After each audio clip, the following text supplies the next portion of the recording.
मैं हूं ऐश्वर्या कपूर और आप देख रहे हैं मेरे साथ पूछता है भारत। शुरुआत ऐश्वर्या के एजेंडा से, और ऐश्वर्या के एजेंडा में दर्शकों बात, देश में एक सरकार है और उस सरकार के मुखिया है प्रधानमंत्री नरेंद्र मोदी।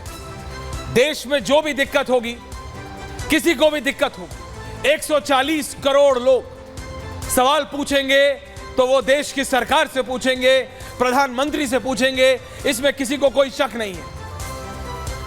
मैंने कहा बहुत लोग हैं देश में और देश के बाहर भी, कैमरा 2, देश के बाहर भी, जिनको बहुत ज्यादा खुशी नहीं है। दोबारा दोहरा रहा हूं, देश के अंदर भी और देश के बाहर भी बहुत सारे ऐसे लोग हैं जिनको बिल्कुल भी खुशी नहीं है कि नरेंद्र मोदी तीसरी बार प्रधानमंत्री बन गए हैं देश के। तीसरी बार, और इस बार वो अपने 15 साल पूरे करेंगे जब इस सरकार का कार्यकाल पूरा होगा। आप किसी विपक्षी नेता से बात कीजिए, वो ये कहता है 15 साल पूरे होंगे ही नहीं, 5 साल ये सरकार चलेगी नहीं। That's how pessimist they are. That's how negative they are. क्योंकि वो हर रात यही सपना लेते हैं कि जब वो अगले दिन उठे तो ये सरकार गिर जाए। क्यों?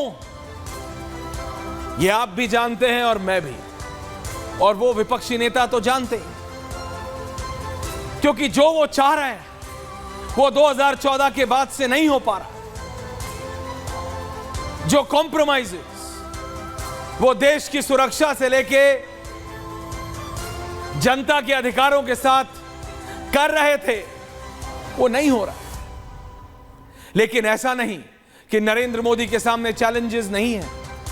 नरेंद्र मोदी या भारतीय जनता पार्टी या एनडीए की सरकार के आगे कोई दिक्कतें नहीं है। दिक्कतें हैं, प्रॉब्लम है, और उसका सॉल्यूशन भी नरेंद्र मोदी को ही निकालना होगा। क्योंकि ये सारे विपक्ष A to Z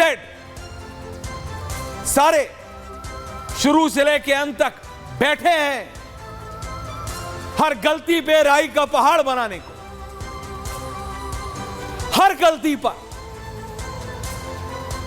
हर घटना पर प्रधानमंत्री नरेंद्र मोदी को जिम्मेदार ठहराने को ये बैठे हैं, ये उतारू हैं।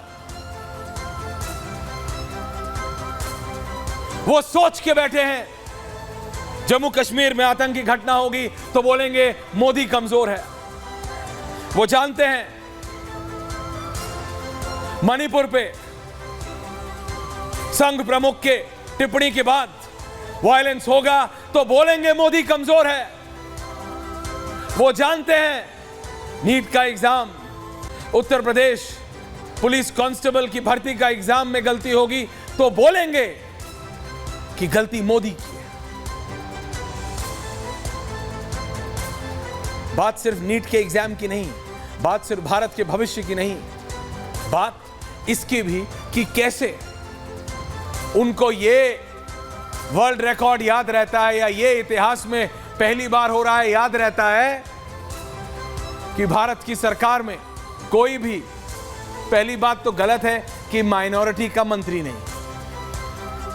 माइनॉरिटी सिर्फ एक खास धर्म का नहीं। रवनीत बिट्टू इलेक्शन हारे, मैंने आपसे कहा ये विजुअल चलाने के लिए, ये क्या विजुअल्स आप चला रहे हैं मैं नहीं जानता, मेरे से बिना पूछे मत चलाइए। मैंने कहा आपसे शर्मा जी चलाने के लिए, बंसल कहा नहीं तो मत चलाइए, मैं डिस्टर्ब हो जाता। रवनीत बिट्टू को नरेंद्र मोदी की सरकार में इलेक्शन हारने के बाद भी मंत्री बनाया गया या नहीं? हां या ना? पूछता है भारत। हां, इलेक्शन हारने के बाद माइंड सिख है, पंजाब से, बेअंत सिंह के परिवार से आते, स्वर्गीय बेअंत सिंह जी। इलेक्शन हारे, उसके बाद भी बनाया। किस लिए? क्योंकि माइनॉरिटी क्या रिप्रेजेंटेशन हो। लेकिन कुछ लोगों के लिए माइनॉरिटी मतलब सिर्फ मुसलमान हो गया, और वो इस बात को हर प्लेटफॉर्म में देश में और देश के बाहर, हिंदुस्तान में और हिंदुस्तान के बाहर रख रहे हैं पुरजोर तरीके से कि यह पहली बार है कि भारत के इतिहास में कोई मुसलमान चेहरा मंत्री नहीं। उनको यह इतिहास याद है, लेकिन यह इतिहास वो भुला देते हैं कि पंडित जी के बाद, पंडित जवाहरलाल नेहरू के बाद दूसरे प्रधानमंत्री होंगे नरेंद्र मोदी, जो तीसरी बार प्रधानमंत्री बने। और वो ये भी भूल जाते हैं जो हर गलती पे, मैं नहीं कह रहा, और आपको पता है नीट को जितने पुरजोर तरीके से हमने उठाया है, किसी और ने नहीं उठाया। आपको पता है Uttar Pradesh police recruitment scam में किस नेता के करीबी का नाम आ रहा है उत्तर प्रदेश में, ये सिर्फ हमने उठाया, किसी और ने नहीं उठाया।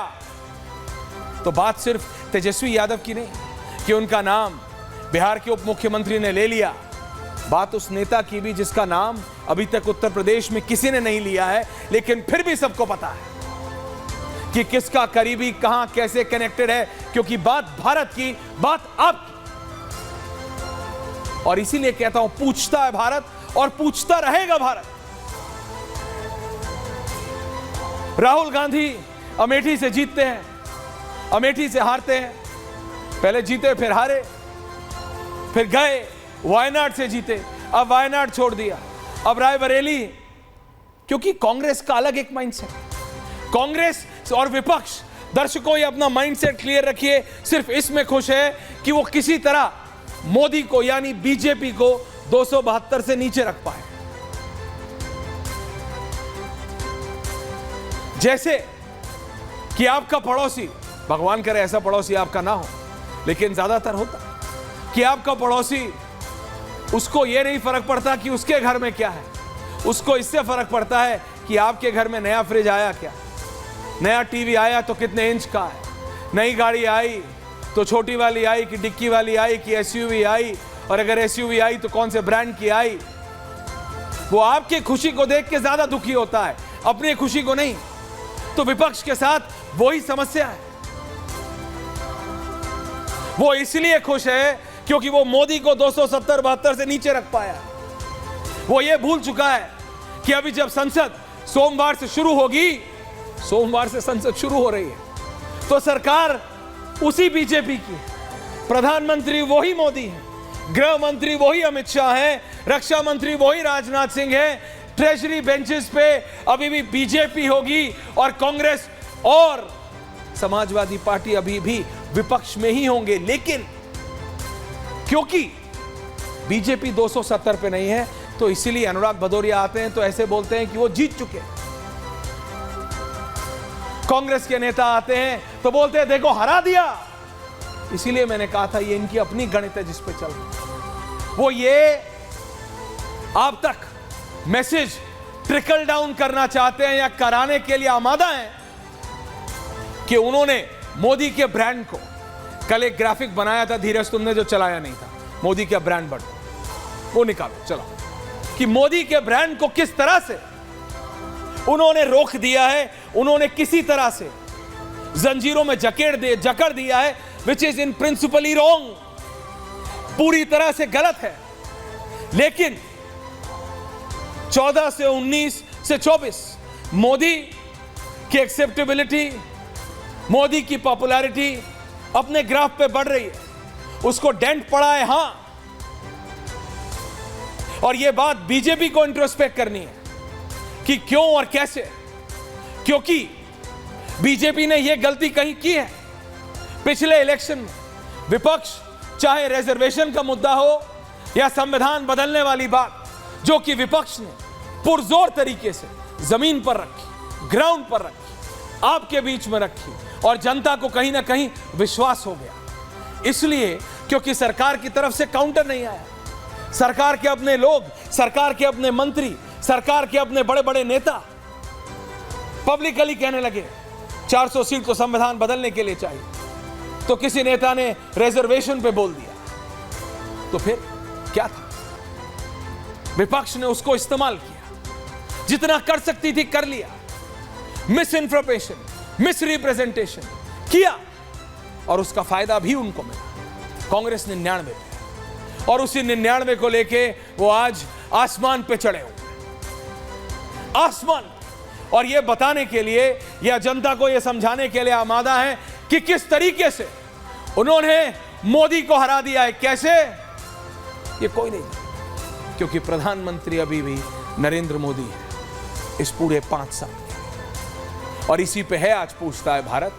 चाहे बात मुस्लिम रिप्रेजेंटेशन की हो, चाहे बात रिजर्वेशन की हो, चाहे बात संविधान बदलने की हो, ये वो सारी चीजें हैं जिसको विपक्ष इस्तेमाल कर रहा है, किसी को सही, किसी को गलत। तो कौन कितना घबराया हुआ है और कौन कितना संतुष्ट है अपने इसी रिजल्ट से, इसी पे है आज पूछता है भारत। भारतीय जनता पार्टी के राज्यसभा के सांसद सुधांशु त्रिवेदी जुड़ेंगे, विपक्ष के और नेता जुड़ेंगे, लेकिन पहले ये 30 सेकंड की रिपोर्ट, only 30 second sharp, and then we have a very very strong debate.